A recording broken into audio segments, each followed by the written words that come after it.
Friends. As you can see, I am home from Stanford. We got home. What day is it? Today is Sunday. I'm recording this right before we leave to church, but I wanted to pop in and leave a short video, a message with you guys. And yeah, we got home on Friday night, late Friday night. So we've just been home a day. And I wanted to say, first of all, thank you, all of you, for your prayers. So many of you have reached out and told me you're praying for our family and have prayed for me without telling me. And we have felt that. We have been living in a miracle. And the 9 days we spent at Stanford was incredible. The things that my husband endured, the tests that he had run, the information they found, I'm just in wonder and in awe of how God leads and directs our lives and puts us exactly where we should be and trains people to know the things that my husband's going to need later on. I was astounded by little bits of information that a doctor would know, that they actually said, I researched this, but I've never had a case like this, but here's what I read. We had that said to us probably a dozen times. So that's people who prepared themselves and were prepared by the Lord for the moment in time when my husband showed up. And that's why I wanted to give this lesson really quick. I didn't have a ton of time and I was like, oh, should I even record it? But I have to share with you about preparation, because that's what the whole lesson was about this week. And it was good. I usually with Come Follow Me, I have time, at least half an hour to an hour every day, where I'm just in the scriptures, I'm reading, I'm asking to see it in my life, it's happening. But this last week, living in the hospital, I did a lot of listening. I didn't do a lot of marking my scriptures. I just had audio with me.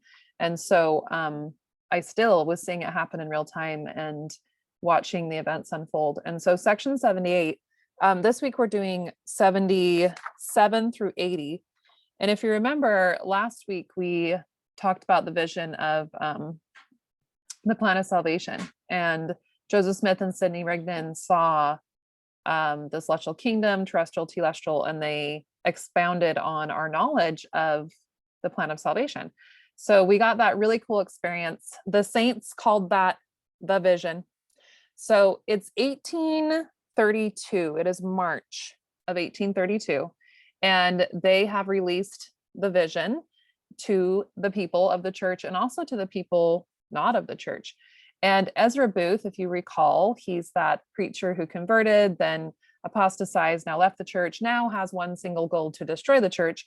He is losing his mind about the vision.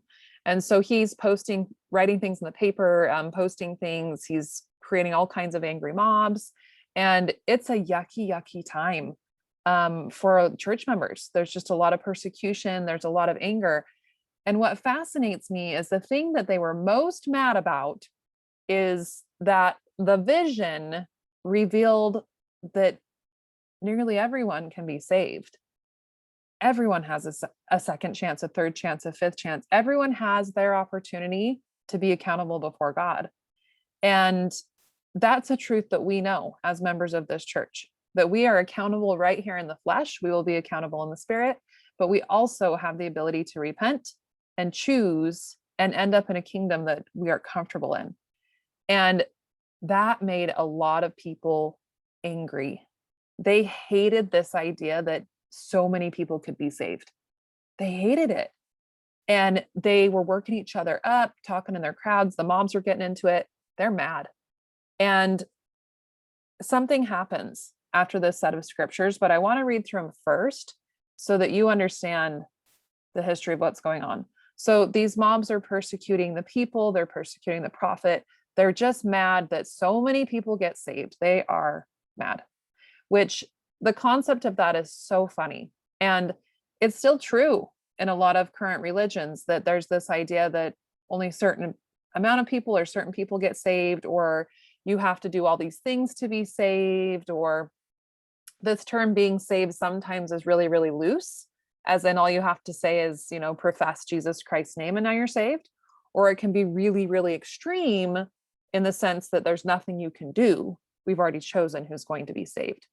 So it's this huge line of extremes of this saving. And the truth was true. I mean, this was true in 1832 as well, but the people just didn't like that concept. They didn't like that so many people could be saved. So here we are. That's happening. And we're in section 77 is awesome. I'm not going to talk much about it, but it just is Joseph Smith getting clarification on a lot of scriptures from Revelation. Provides some really good insight.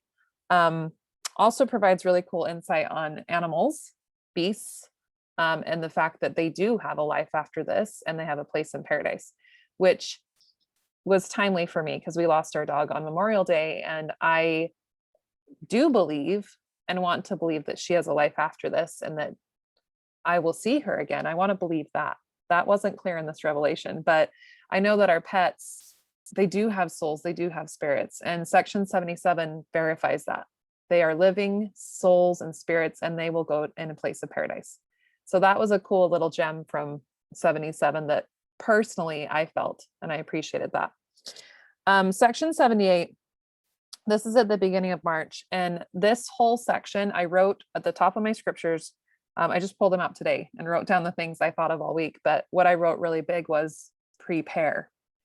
And if you want to have some fun, read through it. I think it says the word prepare 5 different times. But and so we're in section 78, verse 7.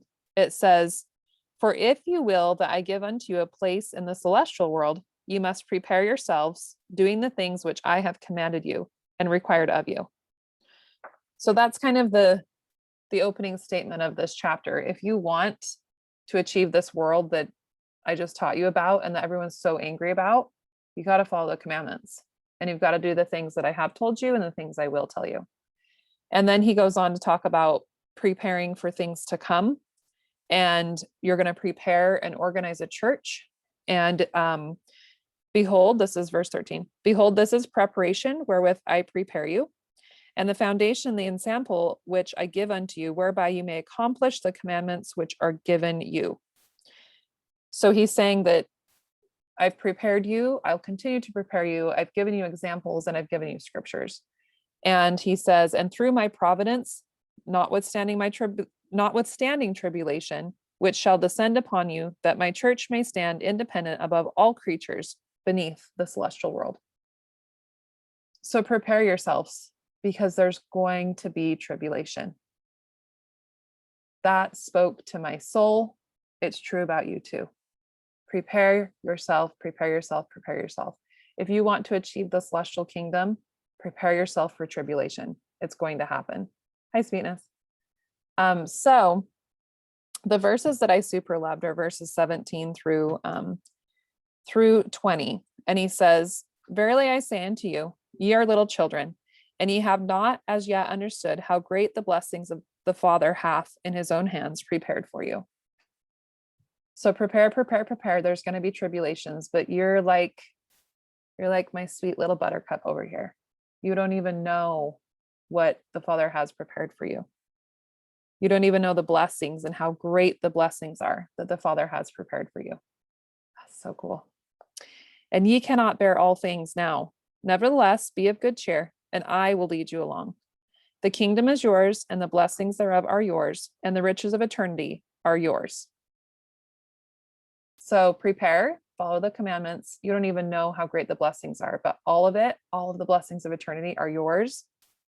I will lead you, not messy. Our Father in heaven is saying, I will lead you. Follow me. You don't even know how great it is. Follow me. I'll show you. "And he who receiveth all things with thankfulness shall be made glorious, and the things of this earth shall be added unto him, even an hundredfold. Wherefore do the things which I have commanded you, saith your Redeemer, even the Son of Ammon, who prepareth all things before he taketh you." Hi, sweetness. Yeah, bring it over. I'll open it. So there's that word again, prepare. It talks about how Jesus Christ is preparing all things for us. And the one thing we're asked to do in verse 19 is to receive all things with thankfulness, and we will be made glorious. So these scriptures this week were very loud to me because I was in a hospital room with my husband all week long. There was a lot of unknowns. There was a lot of scary testing going on. There was a lot of question marks.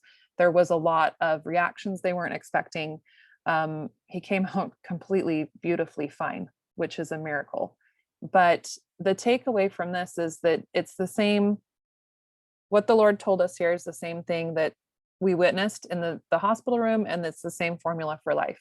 You're going to have tribulation. You're going to have times of doubt. You're going to have times when you have symptoms that nobody can figure out, and you're going to run tests. You're going to have times where you have fear. These are all the tribulations that the Lord planned for us. They're part of the plan. But what he's saying right there is that if you're prepared, if you follow the commandments, you turn to him, if you let him lead you, if you let God prevail, and you do it with thankfulness, you're going to be made glorious. And Joseph Smith portrayed this perfectly 3 weeks later.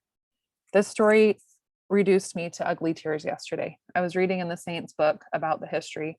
So they got this revelation happened on March 1st. So 28 days later, I guess it was 4 weeks later, Joseph and Emma, none of their children had survived up until this point, 1832.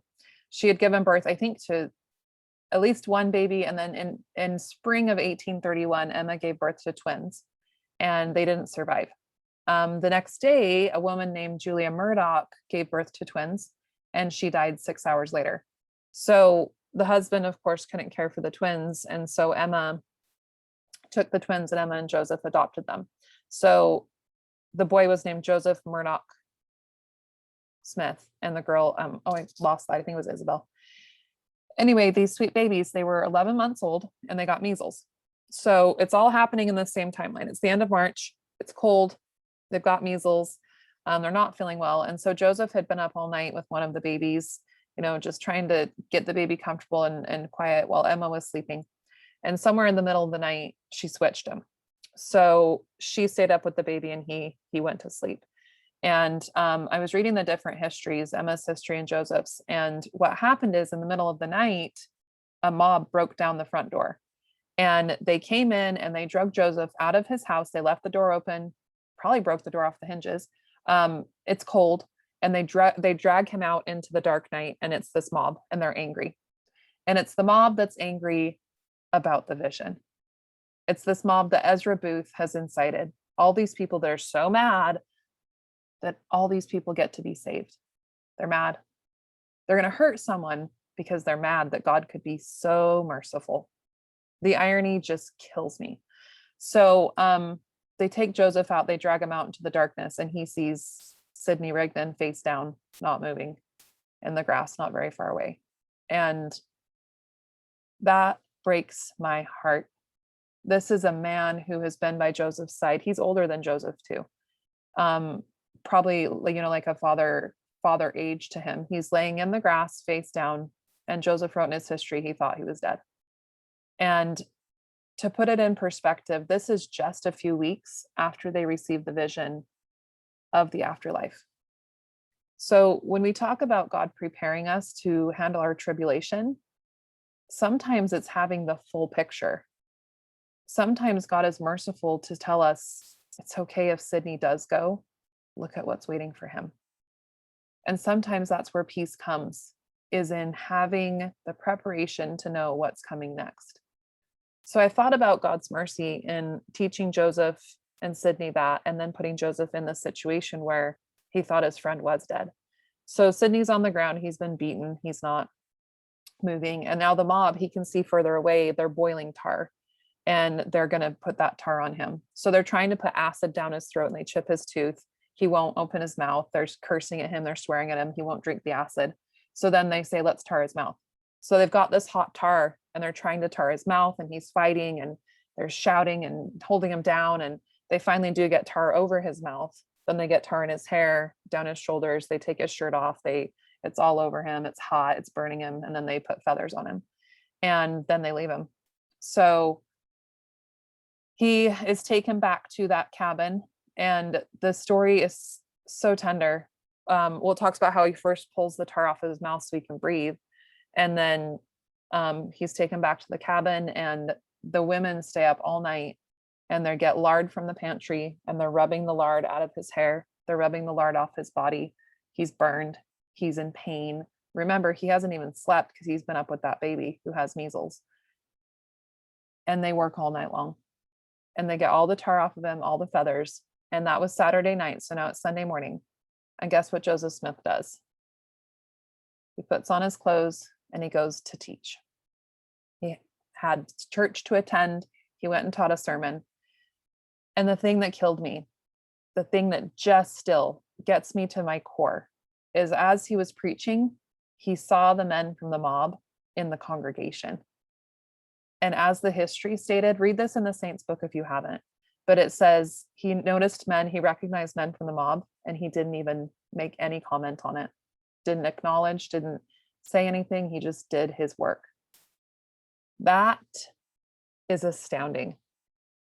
That is a man of God.